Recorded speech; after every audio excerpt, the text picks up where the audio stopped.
Well, we have Brian Sowers with us today. We're going to go over a lot of questions here.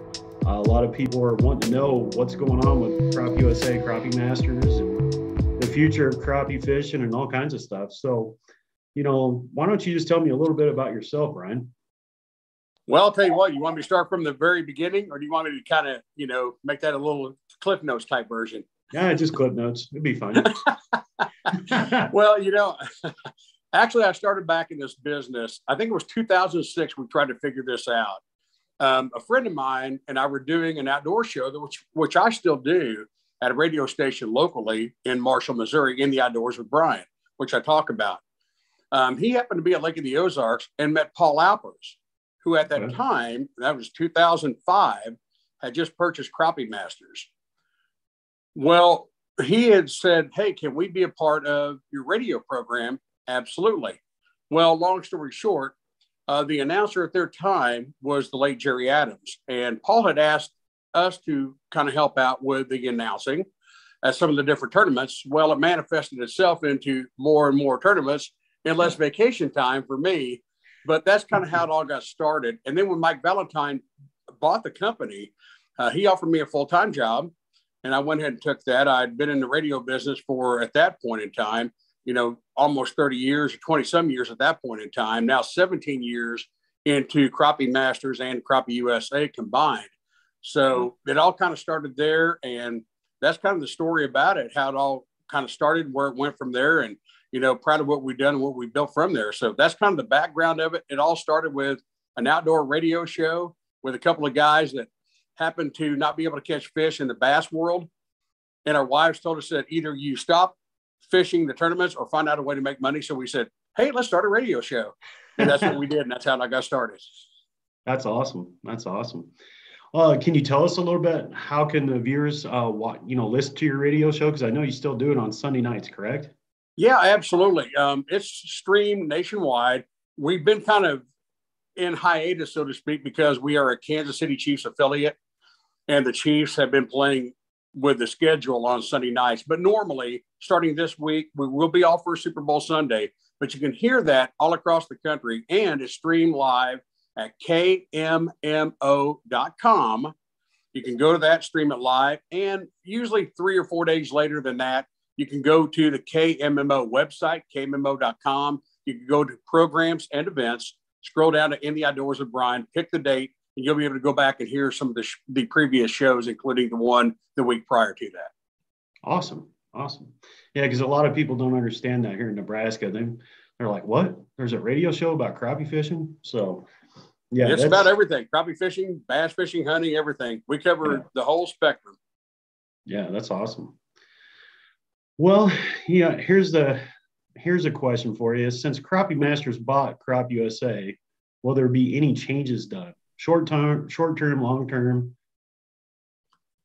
Short term, absolutely not.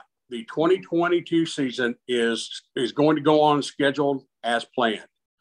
There may be some adjustments in tournaments. I have heard, but it's not an announcement on maybe a couple of tournament situations that may be coming up. And I don't want to break that until it comes out from the other people.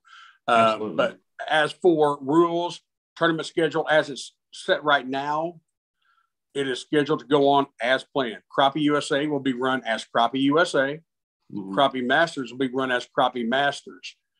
For changes in the future, I'm sure that there will be some things looked at. I know when I took on the role before the merger happened with Crappie USA, we had talked about kind of deleting some of the one-day amateur tournaments and try to keep them regional and increase the megabucks tournaments because there's more money involved in that.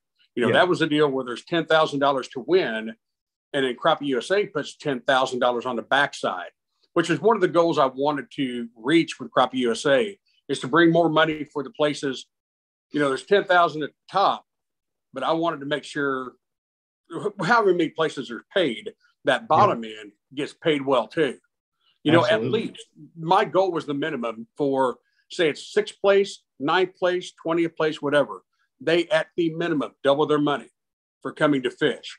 I mean, that's one of the things that is my goal. I don't think we're going to grow until we put enough money in there to make that happen, because it costs a lot to go out there and fish these tournaments. You know that, Brad, as Oh, well as I absolutely. do. It does. Absolutely. I mean, it's expensive to go out there and stay a week in a hotel, eat at restaurants and all that stuff, which is great for the, we encourage that for the local economy. But, to keep anglers coming out there, it's got to be at least profitable, or at least profitable enough to make them want to come back. So those are some of the things that are changes. Nothing is firm, but that's something that I'm working on. I know that Blake, Angela, and I'm working on that too. How do we bring more money in? So that's going to be the long term, the changes that we have, bringing more megabucks tournaments on the USA side. I think Crappie Masters will somewhat stay the same. I can't tell you that right now at this point, since it's so early in the merger, so early in the year. But that's one of the things that we really want to do with USA, is to bring that amateur side still up, but also make it bigger and better money on that megabuck side. Absolutely. I've been hearing a lot of rumors. A lot of rumors are going out there, and they're like, "Oh, Crappie Masters are going to change Crappie USA into like the Bass circuit, right? Where you have the MLF, and then you have the Bass Masters, correct?" So, can you debunk that for us, or can you tell me anything about that? Or I really don't think there's going to be, at least right now. I can't tell you in the future the change on that. I do know that the focus will be on the amateur side, so to speak. That's going to be done and held as it is right now, really, by Crappie USA. Awesome. Which kind of goes back to what we're looking at. Crappie Masters will stay, per se, that series on its own. Crappie USA will give the opportunity for those amateurs, newer anglers, and you can still do that on Crappie Masters as well. There's nothing that inhibits that whatsoever. But I think that's what we're probably looking at, and I can't debunk it, anything like that. But I think that's what we're going to do. That's why we wanted to go a bit more of a regional type deal, and we're going to talk about the state trails importance of that coming up in just a little bit. But I think that's what we're going to do. We're going to focus on bringing those, and like I said, we're still focusing on megabucks tournaments. So that's huge. USA is not going to be, at least in the near term future, something that's going to be, oh, well, it's just, like this. Yeah, it's going to be an opportunity for, the younger anglers, newer anglers to get their feet wet in the business. But there's also going to be an opportunity for them and everybody else to earn big money on that trail, along with the Crappie Masters trail. Yeah. Okay, cool. That's awesome. Do you have any plans on seeing different lakes, maybe next year or the year after? Absolutely. We're working on that as we speak on both trails, on Crappie Masters and Crappie USA. There are lakes that are going to be traditionally big turnout lakes. I mean, you can name them. Everybody that's out here watching, you can go Grenada, you can go to Lake Fork, you can go to Darbone, you can go to Truman, all these lakes. And they're all going to be great lakes, and they are. And you want to go to those places at the right times, just because it gives anglers a chance to have those big weights. It gives people a good chance to go see that. But you're just tipping the iceberg of all the fantastic lakes out there that have big fish. I mean, look at all the Mississippi lakes. Look at the Alabama lakes, all over the place, even northern lakes. It doesn't matter. I mean, going back in the day, I remember the days that Lake Rathbun in Iowa was a small fish lake. It's not that way anymore. No. They're catching better fish up there than Nebraska. Absolutely. Kansas has big fish. There are big fish here. Oklahoma, huge fish. Texas, big fish. I mean, there are big fish everywhere. So we have to open up our eyes to everything out there that's going to spread. You can't get yourself in a tunnel to where you're just in these lakes only. You have to try to add a lake or two a year to, you want to keep your core group, but you also want to add new lakes out there for anglers to experience, because that's where they learn. You can learn a lake or two, in a pretty quick time. Absolutely. But when you have to go travel different places, and it gives those places, like say Guntersville or whatever the case may be, it gives everybody a chance to go different places. That's the great thing about having both of these organizations, because Crappie Masters has a pretty set schedule with this many tournaments. USA is a little more flexible with that, how we do that, where we can take megabucks tournaments and also do the one-day amateur per se tournaments as well. So we can do that. So we're really excited about looking at different lakes. We're already visiting with different CVBs and different towns, different locations, to bring not only lakes that you have heard of, but maybe lakes you haven't heard of involved in the future. Yeah, that's exciting news. I know Crappie Masters at Wren Lake this year in Illinois, and that's new. So, Yeah, and see, we used to be there, but we brought that back. So, I Yeah. mean, it's a really fun lake out there. And when you have USA, I mean, you go through the list of lakes I, to be honest with you, I never heard of, until I got involved with Crappie USA. Yeah. And I'm going, got to check this out. Yeah. So that's the great thing about it. There's so many different opportunities out there, different lakes for people to fish. So we're really excited about what we're going to be able to do in the future with boat trails where we can adjust one. If we can't get to on that side, we can get to it on this side. So Absolutely. That makes it better for the angler overall. Yeah, I'm really excited. You guys got a Carlisle Lake at Crappie USA, and I'm from Carlisle, so I was pretty excited to see that.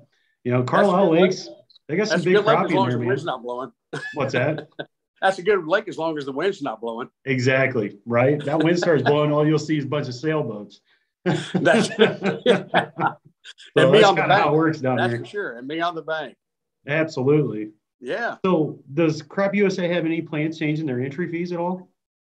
No, at this point in time, we do not. Not on either side, not on amateur side, not on the pro side at all. There are no plans to change any entry fees whatsoever at this point in time. None. Cool. That's good to hear. None whatsoever. Awesome. Can you tell the viewers how you think live sonar technology has changed the sport of crappie fishing? Wow. That's a really good question. I think that it definitely has changed the sport of fishing. I think there's some situations to where people misunderstand what it does. I think what it has done on the positive side, what it has done, it has given us an opportunity to look at fish behavior. There are things that if you have live scope, if you haven't, or if you get around it, you're going to learn things about fish behavior that you never knew before. Oh, absolutely. Things that we thought about where they stage, where they set up on structure, the noise in the bottom of the boat, how you present a lure, everything like that. Everything makes a difference in those fish. When you get a chance to see that, it has changed that. What's also done, has brought a lot of the younger generation into the sport. For them, it's somewhat kind of like a video game, but it's a live action video game. So what it's done for the sport for them is it's made the learning curve a lot limited. I mean, it's shorter. It used to be the more time you spend on the water, which, by the way, that's still very important. Don't get me wrong. That's huge. You can see that in the Crappie Masters tournament at St. John's River. Those guys, no radio, no sonar, no nothing. They learned on the water over years and years. So that is extremely important. But what Live Scope has done, it has given us an opportunity to target big fish, to understand big fish behavior on the positive side. It has also taken for, I guess, less of a time on the water or less time on the water to kind of learn it. You can eliminate dead water, so to speak, and get into more productive water. Absolutely. That's a positive. Yeah. Now, there are some negatives to it too. The one I can think of, we have to be diligent. And I mean, all the time, be diligent on telling everybody, don't use this technology only to just target big fish. It's fine to target the big fish. That's great. Yeah. Here's the problem. People that target big fish and then either keep the big fish and or put a knife in the big fish. Yeah. You have to take care of the fishery. It's great to catch those big fish. You want to keep one of them put on the wall? Okay, that's fine. But you can't over accentuate enough that you have to take care of the fishery. Catch them, take pictures, measurements, turn them loose. Yep. So yes, the good news is it gives us an opportunity to learn fish behavior, see the big fish, takes less time. It's more important for a tournament angler too, to get rid of, on big lakes especially, to get rid of that dead water. But for weekend anglers and things like that, tournament fishermen, they don't do that because they know that's their bread and butter. That's how they're going to win money, continue to catch big fish. But we got to be real careful with teaching people out there. And I encourage everybody to get it because it's such a fun thing to teach people. Great teaching tool for kids out there to see fish and see what they do and how they react. Absolutely. But just make sure that you remember, you catch that big fish, turn that fish back. Oh, absolutely. That fish deserves to be caught another day. Use it that way. Use it as a tool not as a place to go catch a trophy. Yeah, you can use it that way too, but there's a give and take on this. So the give and take is use it to learn, catch the big fish, turn the big fish loose. Absolutely. I know we tell everybody, follow the rules and regulations, please. Yeah. Because we see it all the time. At every tournament we have, we find somebody or see someone not following the rules. And if you see them, call that hotline. Take care of our fisheries so our younger generation has some fish to fish. I mean, it's just the kind of way it goes. So, well, you just talked about technology. Yeah, you just talked about the new generation coming up. These younger, look at Larry and Dalton Gorham, just in Missouri. They come up in March of last year was 1675 on Truman Lake. Yeah. 284, 260. TJ and Alex Palmer just won a Crappie Masters National Championship. These are high school guys coming in there. They understand that, they get it, and they're going to be the advocates of this next generation coming up. That says, hey, listen, we're here to keep the fishery in good shape. We're here to catch big fish, but we're also here to keep the fishery in good shape for the generation following. Absolutely. And speaking of Palmer's, their baits right there, their logos right there. Palmer Custom Baits, definitely check them out. Great baits. So great people. So next question, in the next 3 to 5 years, what do you think crappie tournaments will look like? Wow. Let me get my crystal ball going. Okay. Start rubbing that thing. Well, I really hope, and what we're working on, I think the main thing is to get bigger purses, period. That's what everybody wants to hear, by the way. Absolutely. That's the goal.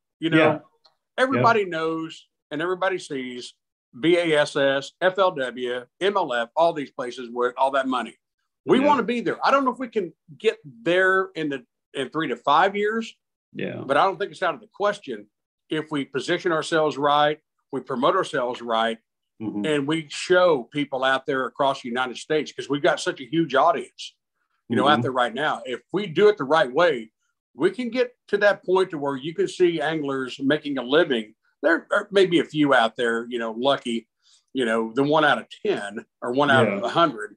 But, hopefully in the future, we're going to offer the bigger purses, which I think we will be able to do. I think that done the right way, and we've got the right people in place, we've got the right commitment in place. That's the main thing. The commitment in place to make this bigger, to make it grow, to make it stronger. So the bigger purse is going to be a big part of that. The other part's going to be what we've already talked about, not to be redundant, is expanding that youth area. Yeah. Bringing those kids in. I know it's been important with getting kids involved, and I know it's important to Crappie Masters and Crappie USA with scholarships and things like that to get those kids in the fishing area. Yes, we want them to be involved in the crappie fishing business, but the main thing we want to do is make sure those kids are in the outdoors. Yes. I say that stuff all the time, and people hear it and they go, yeah, I've heard that before, Brian. But I always tell people, at the youth rodeos, buy the kids a tackle box, not an Xbox. So that's what going to be part of the 3 to 5 years down the road, is getting those kids out there. Something else I think may happen that I think that there's a lot of push toward is lower creel limits, where right now we're at 7 fish. Yeah. I think there's a big push to get to 5. Yeah. I've heard that too. I don't think there's going to be a big push on that. I think and Crappie Masters actually did that last year on one of the tournaments, and it was well received. I think that's something that goes back to what we talked about earlier, was making sure the fish stay alive and not abusing the fishery itself, because it's important to the local people there. Yeah. We're bringing a lot of economic impact to those communities. I mean, hundreds of thousands, if not millions of dollars. But at the same time, you have to make sure you respect what those people that live there every day have. Yep. And that's what we have to do. So I think there's going to be a bigger emphasis on, and there already is, don't get me wrong, but hopefully there's different things out there to make sure that we don't hear that story of, man, I lost 5 fish, 5 2-pound fish in my live well. Yeah. Hopefully as we progress through some of this, fish, keeping fish alive gets a little bit better. I think that's one of the things that we're going to be focusing on as well. So that's going to be probably in 3 to 5 years that I see those things going on. I think you're going to see more youth, more youth expansion within the industry, and more money in the bank for the anglers. Yeah, that's awesome. Yeah, speaking of, just keeping 5 fish, we were actually Nebraska Crappie Trail. We're actually thinking next year going 5 instead of 7. Right.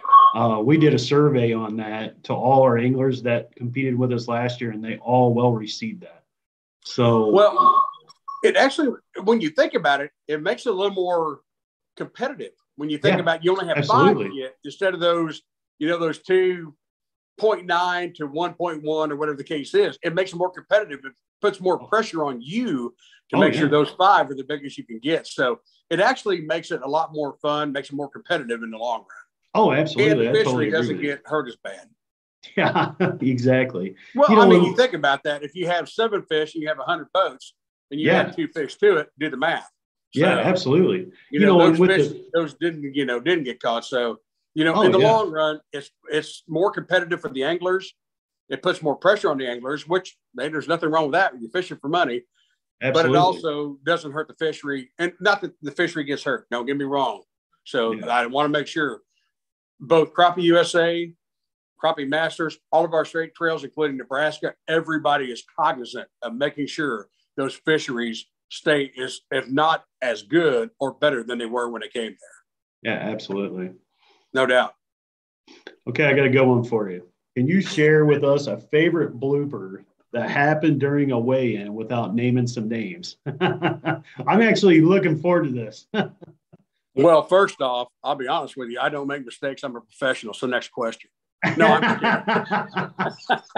I love it, man. I love it. That's the perfect answer right there, right? Yeah. I thought about this. You had messaged me this one. I thought about that.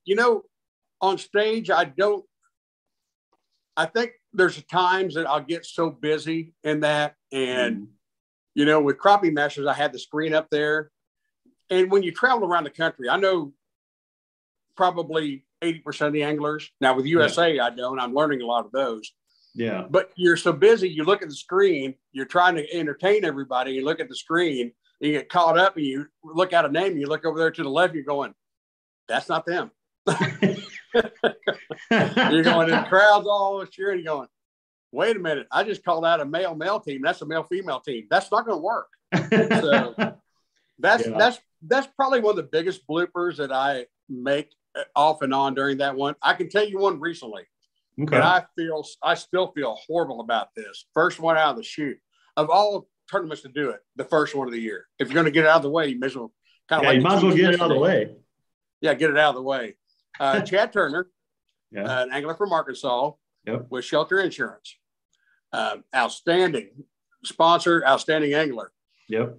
I happened to be, before I went to the weigh-in, was looking at a Patrick Mahomes and Aaron Rodgers State Farm deal. So I announced him as Chad Turner with State Farm Insurance. Oh, man. And he came up and said, wrong insurance company. I went, oh. That's why I said the shield of shelter needs to slap me upside the head. So that is probably one of the biggest ones I made. You mispronounce names. That happens. That's one of the things. Frank's last name gets mispronounced all the time. Oh yeah, I do it, and I try to do the best I can. That's why I learned back in the days of radio. I did the birthday and anniversary club. I was a small market station every day. You did that. Yeah. And I had people that worked for me that couldn't spell dog. So you said, spell it phonetically.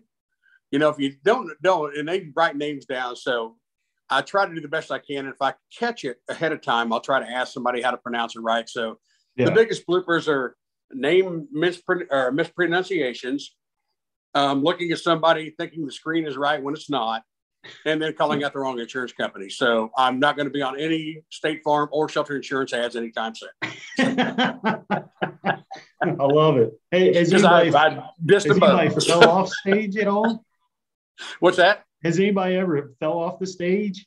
Oh, yeah. We've had that happen a lot.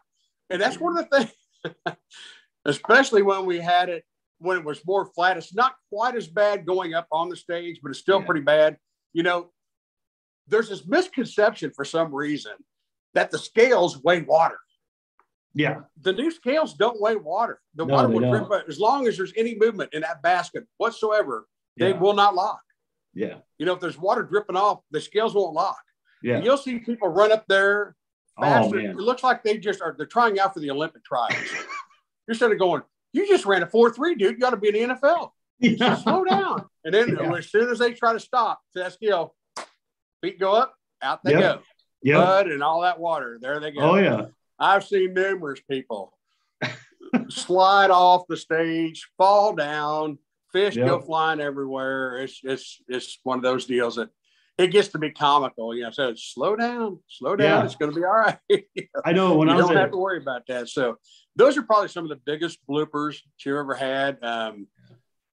Other than that, you know, just like mispronunciations, like I said, things like that. But that one recently was probably about as big as I've ever done in my career. Sitting there going, see, that's what you get for being a Chiefs fan. You're thinking about State Farm Insurance and Aaron Rodgers and Pat Mahomes and all that stuff. So oh, man. That's a good lesson one. learned. Yeah, I like that. That's a good one. Well, you asked Chad about that. He might not think so much, but that's okay. I apologize on the spot. Yeah, that's awesome, though. Yeah, but he's a good guy. He is a very good guy, very good fisherman. Absolutely. Oh, absolutely. Yep. So, you know, the sport of crappie fishing has evolved at such a fast pace. New anglers are signing up every year. Do you think the younger generation is changing the sport, and how do you think that? Well, as we talked about a little bit earlier, yes, they are. Absolutely. When I started this, I think the median age range for crappie anglers was like 45 to 65 in that area. And it's gone down more to in that 30 to 45 range. And we're seeing a lot more anglers in their late teens and 20s, or just out of college and things like that. So they changed it. And it goes back to the same thing. But live scope, big like a video game. You know, you can look at a video game at home and, you know, the game's over, done. Video game here, game's over, you've got a 2-pound fish on the end of the line. Absolutely. It makes a big difference. And it's fun for them. And I think that we're getting a more, and maybe it's just because of the times, maybe it's because of the country, maybe it's because of whatever the case may be. You're starting to see a lot more families, you know, and that's one of the things we talked about years ago that I monikered years ago was a Crappie Masters family. Because that's the way it was. You saw husband and wives, mothers and daughters, sons, dads, and vice versa, all the mixed up there it gets involved in. And I think you're seeing that more. I think you're seeing families get together more. You're seeing those teams come out like that. But as for the younger generation, I think they really enjoy it. You know, they enjoy that challenge. Yeah, they love the competition. Yeah, they like the competition. They like to figure out, you know, they look at the screen, they want to figure out how they're going to get that fish to bite. Because live scope does a lot of things. What live scope doesn't do is catch the fish. Yeah. You know, hey, you've been around it, I've been around it. I've been around and seen hundreds and hundreds of fish, look at a lure and go, yeah, no, not today. Thanks for coming, though. Appreciate it. We'll see you next time. That seems like my luck every time I do a tournament, but okay. Yeah, it's kind of why that's why I announce and I don't fish for a living, because I'm not any good at it. But anyway, but you know, getting back to that, Brad, it's I think it's exciting about seeing these younger generations coming up. I think there's going to be more and more of that come up. You know, I mentioned the Palmers, the Gorms, Ike Wurzels, and, you know, there's just so many different names out there. You start to see these younger generation coming up and be successful. Yeah. And that's the key to this. When the younger generation gets successful and their friends see it and they talk about that, they become your best advocates for the future and the growth of the sport. You know, they take those trophies to school and check the school and they're going, check this out. Yeah. You know, in social media too, because they're so good at the social media outlets. So absolutely. And that's the other thing about this. You know, social media has become such a dynamic impact. You know, we talked about with Instagram, Twitter, websites, YouTube videos, TikTok, and everything else, you know. Yeah, TikTok. What you can do out there to promote the sport and show different things out there with teaching skills. And, you know, these kids see their friends out there. They're going, man, I want to be that guy. I want to be that person. I want to be that. So the youth has made a huge difference in this. They'll continue to make a big difference in that as long as we provide the opportunity. And that falls on us, on me, on you, on the state trails, on the national trails, everybody. We have to give them a platform to where they feel successful and they want to be a part of it. The minute we let that down, there's another platform waiting to take over. Oh, yeah. There just is. Oh, so yeah. we have to be diligent on what we do to get that generation to continue to grow, whether that be through more money, more opportunities, whatever the case may be, more visibility, if that's the case. But that is going to be the life and the death of this sport, period, is that next generation coming up. Well, and that's one thing I want to talk about. I mean, I didn't put that on my list, but sure. Sometimes here in Nebraska, we spider rig a lot, even using live scope. And I actually spider rigged at Lake Daubona National Championship last year, the first day. And then I didn't do it the second day, and I didn't do as well. So it's like, stay what you're good at, stay what and some people, and the more I learn on live scope, the more I try one pulling, right? And the better I get at it. But spider rigging, I don't think is dead, to be honest with you. If you remember back when live scope came out, it became all of a sudden everybody's going, it's a one-man deal. There's no more two-person teams. Mm-hmm. Guys left. Yeah. Then all of a sudden they started to figure out and said, wait a minute, I do need that second guy other than a net guy. When I missed that fish the first time, that guy's back in there with another bait right behind me and doing that. So all of a sudden, the one-man team became back to a two-man team to fish that, just like we saw down in Florida. Now, those guys, yes, I wouldn't say it's an anomaly, but in a way it is. You're not going to see that all the time. No. We're going to have those guys that happen to get into that deal. They're very good at what they do. They're outstanding at what they do. They wouldn't have won it if they weren't. Yeah. But you saw a lot of guys that gave up on, especially the river system, they gave up the one pole live scope trying to catch those fish in the current. Trust me, I tried it last year. It's very, very hard to do. Yeah, that's hard to get that lure. So they went back to spider rigging. So there is always going to be in different parts of the country, and frankly, maybe in all parts of the country, where spider rigging is going to work.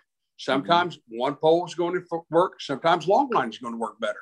Yeah. So all those techniques, although there was such a rush and a mad demand on live scope and going to one person, all of a sudden you start to find out, fish react different ways in different times, in different areas and things like that. So yeah, there's always going to be that opportunity for all of those techniques to be used.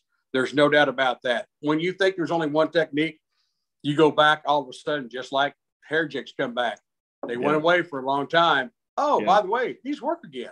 Same thing as spider rigging. So all those guys that sold their 14 to 16 foot poles, you probably want to buy them back now, don't you? Yeah, absolutely. I didn't get rid of mine. Thank goodness. But I got all mine. Yeah. I mean, the biggest thing for me is when I got live scope, I was like, hey, I don't have to guess anymore. I don't have to count. I don't have to, do subtraction from the water tent. I mean, it was just like, wow, this is cool, because I can, pan that out around and see where all my depths are for all my baits. So if you got 8 poles out or 6 poles, are you, here in Nebraska, we're only allowed 2 per person, but that really helps us out, as spider riggers. And I actually love it. I actually love spider rigging with live scope, and everybody's like, why? And I was like, and I tell them, they're like, yeah, I'd rather one pole, and that's fine. But it does work. I think that technique is not dead for sure. Yeah, and I can see that time where maybe you get on a fish and you see that big fish spider where you can't get to bite, and you want to grab that one pole out there using that and focus on that fish. I get that, and that's a great tool for it to use too. But man, I'm one of those, and I'm terrible at math. I can talk your leg off, but I'm terrible at math. I can count to 7 because I have to. Yeah. But point being, if I've got 8 rods out there and I got 16 baits in the water as opposed to 1, my chances look a little bit better. Absolutely. And that's what I always tell everybody, and you got to do what you're comfortable with, right? That's what I always absolutely. Yeah. So. Yep. And I'm going to talk about that coming up here in just a little bit too. One of those questions you didn't ask either. So In the last 3 years, I've noticed that new state trails have been popping up everywhere. What do these state trails mean to Crappie USA and Crappie Masters? Much like we talked about with the youth, it's vital to continue the growth of this sport. It's absolutely vital. It's really no different than what Major League Baseball does with the farm system. Yeah. It's kind of like that in a way. It gives that starting point for the novice and the weekend angler to go out there and feel comfortable, meet people that maybe fish some and all that stuff, and meet people that haven't fished. And it gives them a chance to try their skills out. I came from a deal I mentioned earlier. I started, with a Saline County Bass Club, Saline County, Missouri, Marshall, Missouri, and doing a bass club type deal. I could smoke you on a farm pond. Yeah. So you're going to Lake of the Ozarks and Truman and some of those lakes. I didn't really know so much after that, but I started to learn a little bit too.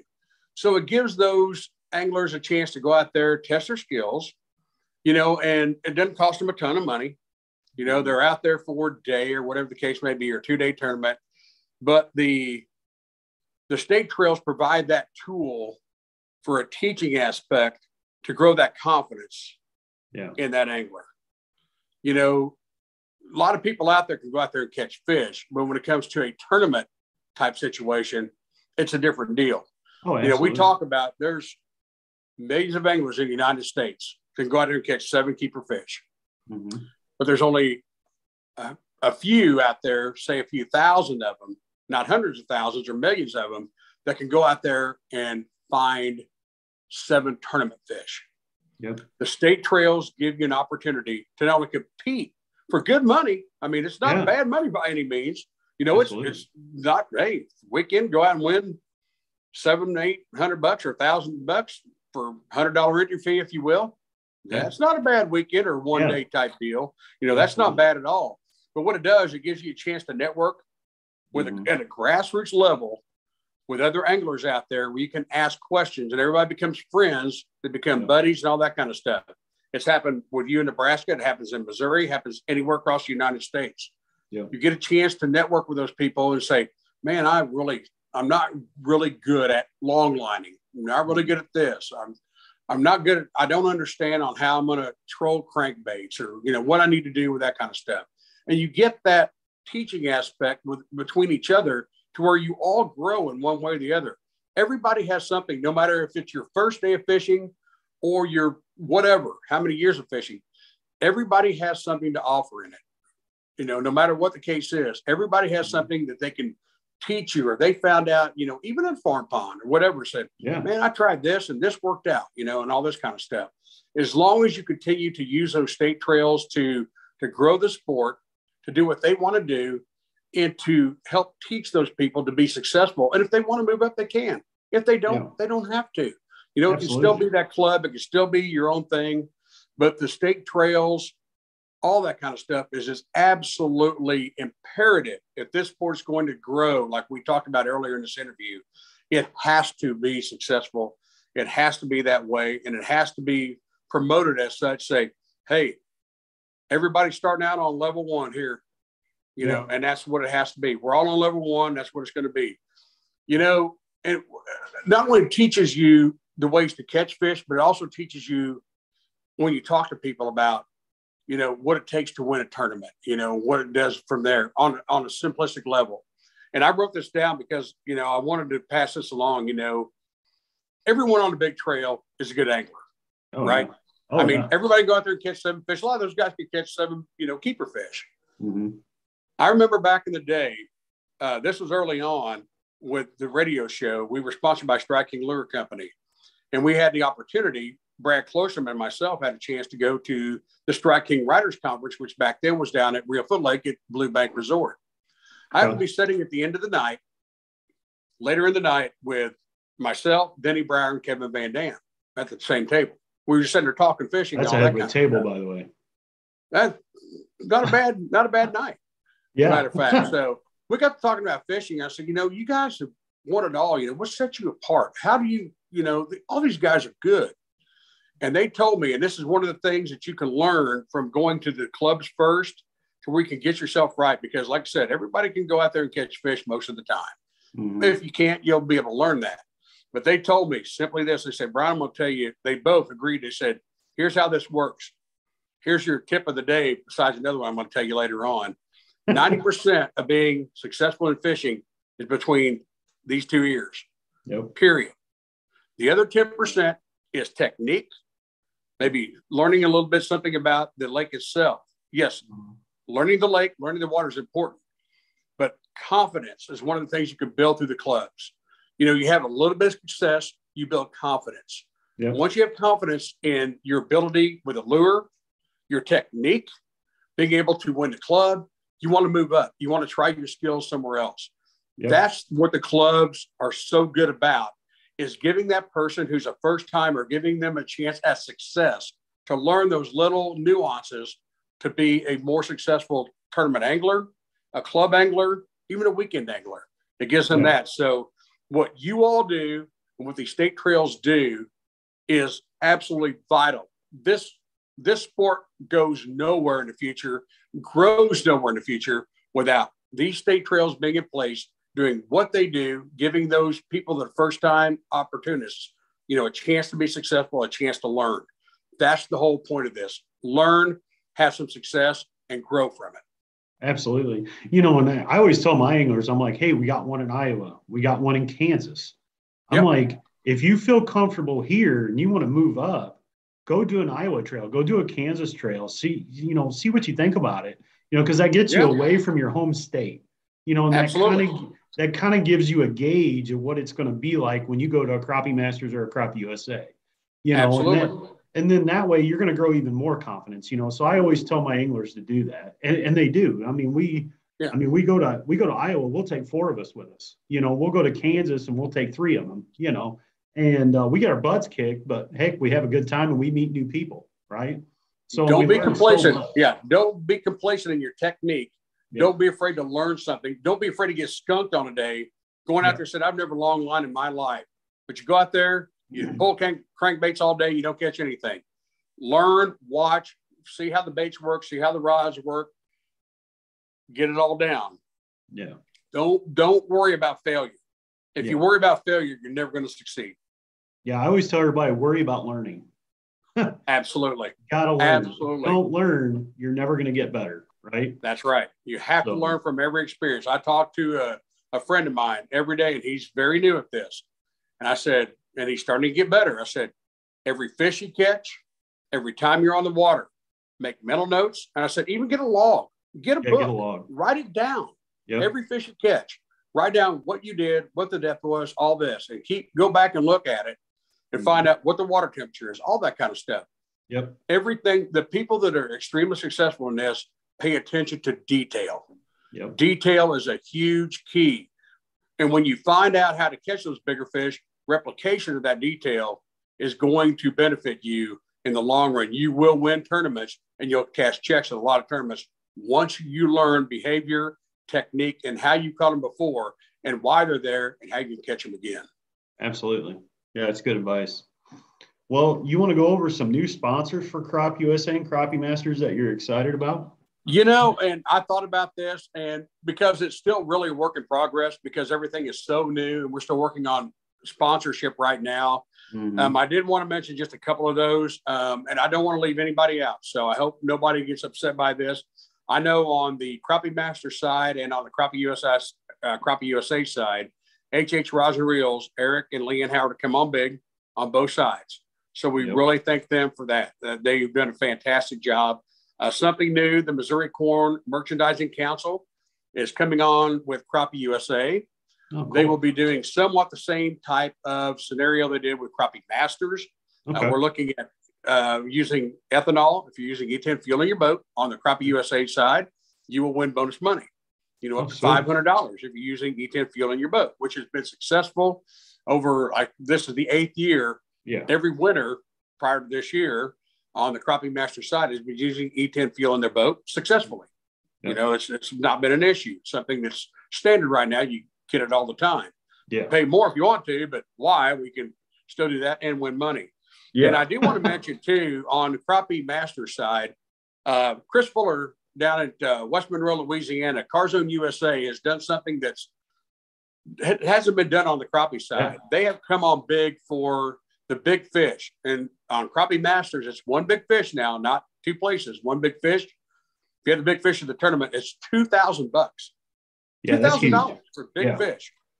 Doesn't matter how many boats. It could be 2 boats, 200 boats, $2,000 for big fish. Yep. Simple as that. So that's just a couple of things out there, but I don't want to leave anyone out, because every sponsor, no matter how small they are, how big they are, is important to the growth of it, the continuation of what we do, and the continuation of the mission that we have. Absolutely. So it takes it. I know this sounds silly and everybody's going to laugh about it, but it really does take a whole family out there to make all this thing work. You know, it does. You can't do it with one, can't do it with 100. It takes everybody, from anglers, sponsors, and everything around. It takes all of us to make this work. And at the end of the day, we all want it to be successful. So if we can all work together to make that happen, then we all win. Simple as that. Absolutely. Well, do you got anything else to add? I think what I do, and it's something I wanted to mention that I get asked about a lot. Okay. Is sponsorship. Yeah. That's one of the things that I get asked about, and I'm sure you do as well when it comes to anglers, about sponsorship. And I think I just wanted to take the opportunity here, while I have just a second, to explain what I tell people when I get asked about sponsorship. And I always tell them, I said, you know what, remember, when you ask somebody to sponsor you, it's not about what they can give you. It's about what you can give them. Absolutely. Period. That's the way it is. And selling's a part of that. You know, my advice, and some people laugh about this too, but, you know, it's not all about tournament success. Yes, that's a part of it. There's no doubt about that. It's a part of it. But people say, well, you know, what would you do when you have sponsors? And I tell people, and I hope people listen to this and take it seriously, because I'm telling you, if you follow this advice, it's going to benefit you a lot. You can go online, and I suggest everybody out there, I don't care who's watching this all over the country, you say, man, I want sponsors. You know, I just can't get them, all this kind of stuff. First off, go out there online, and I'm going to give you 3 different things you need to think about. And these are things you need to look up and take part in, and maybe even take a class in: speech, sales, public speaking. Speech, sales, public speaking. Take classes, learn a little bit more about that. You combine all of those attributes, and you go to somebody and you ask them, and you can go out there and speak in public. You can go out there and sell product for them, and you can talk efficiently about it. You're going to get that sponsor. You're going to keep them for a long time. Absolutely. So when it comes to sponsorship, I get asked that all the time, almost every day. How do I do it? How do I get it? How do I keep them? Follow those 3 rules, and I guarantee you, you will be successful in it. Go out there and learn how to fish. Go out there and catch fish. Be successful. But success is probably, of the 4 things I just talked about, the most least important one of them. The other 3 are vital for you to go out there, because they don't work for you. You work for them. Remember Absolutely. that. You know, I tell everybody it's like a job interview. You know? Absolutely. And that's what it is, you know. And absolutely. I don't know if you knew this or not, but I started a company called Your Choice Fishing that helps these anglers out with this. Yep. So yes, I did. So you can actually look us up, www.yourchoicefishing.com, and I'll help you out with that, because absolutely, I started that company just because of this. I get asked this all the time. They're like, Brad, how'd you get that sponsor? You know, because I've only been on the trail. This is my 2nd year. So, second year. Yeah, this is only my 2nd year. And I don't have a whole lot of sponsors, but, you know, I'm not really looking for me now. I'm looking for everybody else and helping everybody else out. So, absolutely, you know, look us up online, give me a call. I'll help you guys out. You know, our slogan is, we'll hook you up. And I mean it. I mean, I will help you. So same thing. They can always call me. My number's everywhere. You know, 660-351-2791. Look me up. Give me a shout and all that stuff. And hope to see everybody on the trail. And hopefully everyone has a successful and fruitful 2022 on the trail. And you know what? Start out with your state trails.